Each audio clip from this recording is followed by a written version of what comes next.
সম্মানিত সুধী আসসালামু আলাইকুম। আজকে আমি আপনাদেরকে নিয়ে এসেছি সরাসরি আলুর জমিতে। তো আমাদের এলাকায় কিভাবে আলু লাগানো হয় সেটি জানিয়ে দেব এই ভিডিওর মাধ্যমে। তো চলুন সরাসরি আগে আপনাদেরকে দেখায় আলু কিভাবে রাখে। এই যে আলু দেখছেন, এই আলুগুলো এই যে লাইন বাই লাইন রেখে দেওয়া হচ্ছে।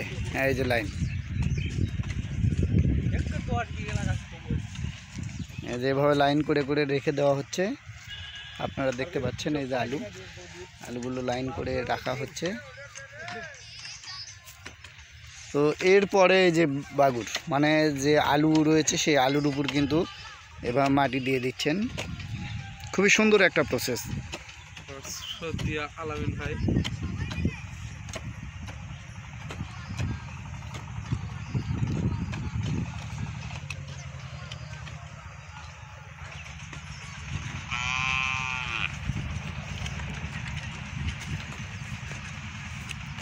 এই জমিতে কি এটাই প্রথম আলু লাগান নাকি? না, আর আগে চাষ করছি একবার। কেমন হয়? আল্লাহ করে ভালোই হয়েছিল, কোনো সমস্যা নাই? না, খুব কোনো সমস্যা নেই। গাছ হয়েছিল অতিরিক্ত, আল্লাহ দিলে ফলনও পাইছি সে হারে। যাক, ধন্যবাদ ধন্যবাদ। আশা করে আবার লাগাচ্ছি, দেখি আল্লাহ বা কি করে। আচ্ছা আচ্ছা, পাশা আর না ফলা লাগবে। দেখি আমরা এই যে মুরব্বি আলু লাগাচ্ছে তার ইয়েটা দেখি কীরকম করে দেয়।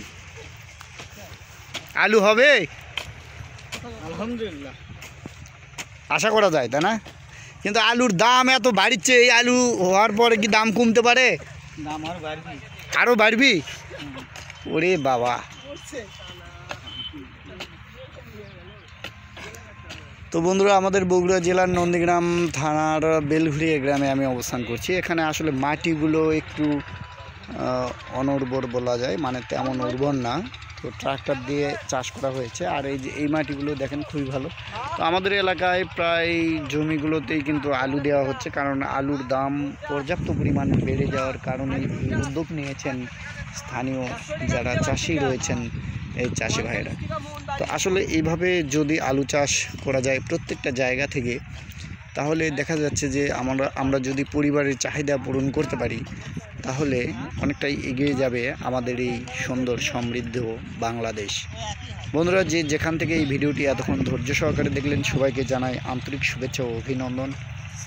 আমার চ্যানেলটি যারা সাবস্ক্রাইব করেছেন তাদের প্রতি আন্তরিকভাবে আমি ধন্যবাদ জানাই। আর যারা এখনও করেন অবশ্যই করে রাখবেন। তো সবাইকে ধন্যবাদ জানিয়ে এবং সকলের সুস্বাস্থ্য কামনা করে আজকের মতো এখানেই শেষ করছি। কথা হবে নেক্সট কোনো ভিডিওতে। আল্লাহ হাফেজ।